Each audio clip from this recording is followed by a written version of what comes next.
নজর রাখবো পরবর্তী সংবাদে। গোটা দেশ জুড়ে যখন সাড়ম্বরে পালিত হচ্ছে রথযাত্রা উৎসব, রাজ্যেও কিন্তু তার ব্যতিক্রম নয়। অর্থাৎ বলা যায় যে সনাতনী ধর্মাবলম্বীদের অন্যতম একটি উৎসব এই রথযাত্রা উৎসব, যেখানে রাজ্যেও তার ঐতিহ্য অনেকটাই রয়েছে। তাই তাকে কেন্দ্র করে আজ আগরতলা এবং শহরের জগন্নাথ বাড়ি একই সঙ্গে ইসকন মন্দিরের পরিদর্শন করলেন এবং গোটা বিষয়ের খুঁটিনাটি পরীক্ষা করে দেখলেন পশ্চিম জেলার জেলা শাসক ডক্টর বিশাল কুমার এবং পশ্চিম জেলার অতিরিক্ত পুলিশ সুপার ধ্রুবনাথ সহ প্রশাসনের আধিকারিকরা। কি বলছেন তারা, শুনুন। क्या देखा और क्या क्या आपका ठीक ठाक मिला, क्या थोड़ा बताएं। देखिए, आज जगन्नाथ रथ यात्रा, महाराज जगन्नाथ की रथ यात्रा का पहला दिन है और कई जगहों पे ये यात्रा की जा रही है।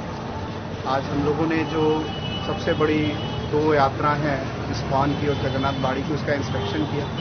खासकर रथ का और रूट मैप का और ऑर्गेनाइजर से बात करी है। जो भी ज़रूरतमंद इंस्ट्रक्शन उनको इशू किए गए थे, उन्होंने ये सब फॉलो किए हैं और जो भी अरेंजमेंट और जो भी रूट मैप उनको दिए गए थे उसका वो पालन करेंगे अभी आने वाले प्रोग्राम में भी। और हम लोग संतुष्ट हैं इससे और हम उम्मीद करते हैं कि बहुत ही शांतिपूर्ण और उल्लासपूर्वक ये जगन्नाथ रथ यात्रा आज अगरतला और वेस्ट त्रिपुरा में मनाई जाएगी। আপনারা শুনলেন ডক্টর বিশাল কুমারের বক্তব্য। এবং রথযাত্রাকে কেন্দ্র করে শহরের বিভিন্ন মন্দির প্রাঙ্গণ যখন সেজে উঠছে, তখন কিন্তু একটি বিষয় মাথায় রাখা কথা রয়েছে, যে নিরাপত্তা বিষয়টি। কেননা এই রথযাত্রাকে কেন্দ্র করে কিন্তু এক প্রকার লোক সমাগম ঘটে, ভক্ত সমাগমে ভিড় লক্ষ্য করা যায়। তাই তাকে কেন্দ্র করে কোনো ধরনের অপ্রীতিকর ঘটনা যেন না ঘটে, তাই গোটা বিষয় নিয়ে আজ নজরদারি করেছেন পুলিশ প্রশাসনের পক্ষ থেকে এবং একই সঙ্গে ডক্টর বিশাল কুমার।